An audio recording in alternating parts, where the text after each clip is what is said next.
ಎಲ್ಲರಿಗೂ ನಮಸ್ಕಾರಗಳು. ಯುಗಾದಿಯಂದು ಮಾಡಬಹುದಾದ ಮತ್ತು ಮಾಡಬಾರದ ಕೆಲಸಗಳು ಯಾವುದು ಅಂತ ನೋಡೋಣ. ಯುಗಾದಿ ಹಬ್ಬದ ದಿನದ ಈ ಚೈತ್ರ ಮಾಸದಲ್ಲಿ ಸೂರ್ಯನು ಮೇಷರಾಶಿಯಲ್ಲಿ ಸಂಕ್ರಮಿಸಲು ಪ್ರಾರಂಭಿಸುತ್ತಾನೆ. ಈ ದಿನ ನಾವು ಏನು ಮಾಡಿದರೂ ಅದು ವರ್ಷ ಪೂರ್ತಿ ನಮ್ಮೊಂದಿಗಿರುತ್ತದೆ. ಅದು ನಮ್ಮ ಜೀವನವನ್ನು ಸಮೃದ್ಧಗೊಳಿಸುತ್ತದೆ ಎಂದು ನಂಬಲಾಗಿದೆ. ವರ್ಷದ ಮೊದಲ ದಿನದ ಆರಂಭದಲ್ಲಿ ನಾವು ಮಾಡುವ ದಾನಗಳು ನಮ್ಮನ್ನು ಬಲವಾಗಿ ಬೆಳೆಯುವಂತೆ ಮಾಡುತ್ತದೆ. ನಾವು ನಮಗಾಗಿ ಮಾಡುವ ಪ್ರಾರ್ಥನೆಗಳಿಗಿಂತ ಇತರರಿಗಾಗಿ ನಾವು ಮಾಡುವ ಕ್ರಿಯೆಗಳಲ್ಲಿ ದೇವರನ್ನು ಕಾಣಬಹುದು ಎಂಬುದು ನಂಬಿಕೆಯಿದೆ. ಹಾಗಾದರೆ ಯುಗಾದಿ ದಿನ ಮಾಡಬೇಕಾದ ದೇಣಿಗೆಗಳು ಯಾವುವು, ಏನು ಮಾಡಬೇಕು, ಏನು ಮಾಡಬಾರದು ಎಂಬುದರ ಕುರಿತು ತಿಳಿಯೋಣ. ಮಾಡಬೇಕಾದ ಕೆಲಸಗಳು. ಯುಗಾದಿ ಹಬ್ಬದಂದು ದೈವಾರಾಧನೆಯಲ್ಲಿ ತೊಡಗುವುದು ವಿಶೇಷ. ಮಾವು, ಹಲಸು, ಬಾಳೆಹಣ್ಣು, ವೀಳ್ಯದೆಲೆ, ಆಭರಣಗಳು, ಅಕ್ಕಿ ಮುಂತಾದ ಮಂಗಳಕರ ಪದಾರ್ಥಗಳಿರುವ ತಟ್ಟೆಯನ್ನು ಪೂಜೆಯ ಕೋಣೆಯಲ್ಲಿಟ್ಟು ಹೊಸ ವರ್ಷದ ದಿನದಂದು ಮುಂಜಾನೆ ಅದನ್ನು ನೋಡುವುದು ಮಂಗಳಕರವೆಂದು ಪರಿಗಣಿಸಲಾಗಿದೆ. ಹೊಸ ವರ್ಷದ ದಿನ ಮುಂಜಾನೆ ಸ್ನಾನ ಮಾಡಿ ಹೊಸ ಬಟ್ಟೆ ಧರಿಸಿ ದೇವಸ್ಥಾನಕ್ಕೆ ತೆರಳಿ ಪೂಜೆ ಸಲ್ಲಿಸುವುದು ಒಳ್ಳೆಯದು. ದೇವಸ್ಥಾನಕ್ಕೆ ಹೋಗಲಾಗದವರು ಮನೆಯಲ್ಲಿ ಪೂಜೆ ಮಾಡಬಹುದು. ಯುಗಾದಿಯಂದು ಸುವಾಸನೆಯಿಂದ ಕೂಡಿದ ಖಾದ್ಯವನ್ನು ತಯಾರಿಸಲಾಗುತ್ತದೆ. ಅಂದು ಆಹಾರದಲ್ಲಿ ಸಿಹಿ, ಕಹಿ, ಖಾರ, ಕಟು, ಹುಳಿ ಎಂಬ ರುಚಿಗಳೂ ಇರುವುದು ವಿಶೇಷ. ಸಾಮಾನ್ಯವಾಗಿ ಶುಭ ದಿನಗಳಲ್ಲಿ ಹಲಸಿನ ಹಣ್ಣನ್ನು ಸೇರಿಸುವುದಿಲ್ಲ.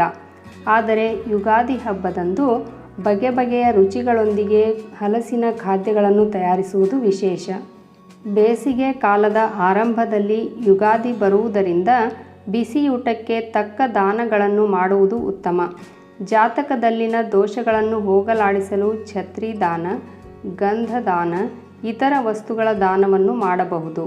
ಹಾಗೆಯೇ ಮಜ್ಜಿಗೆ, ಪಾಯಸ, ಪಾನಕ ಸಾರ್ವಜನಿಕರಿಗೆ ನೀಡುವುದರಿಂದ ಕರ್ಮಗಳೆಲ್ಲವೂ ಪರಿಹಾರವಾಗುತ್ತದೆ. ಪಕ್ಷಿ ಪ್ರಾಣಿಗಳಿಗೂ ಮನೆ ಬಾಗಿಲಲ್ಲಿ ನೀರು ಇಡುವುದು ಇದೆ. ನೀವು ಶಾಪಿಂಗ್ಗೆ ಹೋಗಿ ಚಿನ್ನ ಅಥವಾ ಬೆಳ್ಳಿ ಆಭರಣಗಳನ್ನು ಖರೀದಿಸಿದರೆ ಅವು ಇನ್ನಷ್ಟು ಗುಣಿಸುತ್ತವೆ ಎಂಬ ನಂಬಿಕೆ ಇದೆ.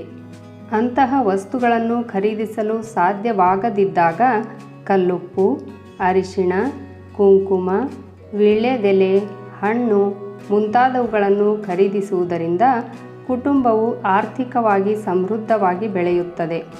ಮಾಡಬಾರದ ಕೆಲಸಗಳು. ಯುಗಾದಿ ಹಬ್ಬದಂದು ತಲೆಗೆ ಎಣ್ಣೆ ಹಚ್ಚಿಕೊಂಡು ಸ್ನಾನ ಮಾಡಬಾರದು. ಸಾಮಾನ್ಯವಾಗಿ ಹಿಂದೂಗಳು ವಿಶೇಷ ದಿನಗಳಲ್ಲಿ ತಲೆಗೆ ಎಣ್ಣೆ ಹಚ್ಚಿ ಸ್ನಾನ ಮಾಡುವುದಿಲ್ಲ. ನಾನ್ ವೆಜ್ ತಿನ್ನುವುದು, ಉಗುರು ಕತ್ತರಿಸುವುದು, ಗಡ್ಡ ಬೋಳಿಸುವುದು, ಕೂದಲು ಕತ್ತರಿಸುವುದು ಇತ್ಯಾದಿಗಳನ್ನು ಈ ದಿನ ಮಾಡಬಾರದು. ಮನೆಯಲ್ಲಿ ಸಂಗ್ರಹಿಸಿದ ಕಸವನ್ನು ಹೊರಗೆ ಎಸೆಯಬಾರದು. ಹೊಸ ವಸ್ತುಗಳನ್ನು ಖರೀದಿಸಿ, ಆದರೆ ಆ ದಿನ ಮನೆಯಲ್ಲಿನ ವಸ್ತುಗಳನ್ನು ಯಾರಿಗೂ ಕೊಡಬಾರದು. ಅದನ್ನು ಸಾಲವಾಗಿಯೂ ಕೊಡಬಾರದು. ಹೊಸ ವರ್ಷದಲ್ಲಿ ಯಾರಿಗೂ ಸಾಲ ನೀಡಬೇಡಿ, ಜೊತೆಗೆ ಸಾಲ ತೆಗೆದುಕೊಳ್ಳಬೇಡಿ.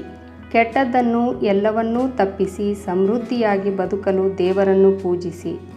ಎಲ್ಲರಿಗೂ ಯುಗಾದಿ ಹಬ್ಬದ ಹಾರ್ದಿಕ ಶುಭಾಶಯಗಳು. ವಿಡಿಯೋ ನೋಡಿದ ತಕ್ಷಣ ಒಂದು ಲೈಕ್ ಕೊಡೋದ್ರ ಜೊತೆಗೆ ನನ್ನ ಚಾನಲನ್ನು ಸಬ್ಸ್ಕ್ರೈಬ್ ಮಾಡಿಕೊಡ್ರಿ. ಜೊತೆಗೆ ಹೆಚ್ಚು ಜನರಿಗೆ ಈ ವಿಡಿಯೋವನ್ನು ಶೇರ್ ಮಾಡಿರಿ. ಧನ್ಯವಾದಗಳು.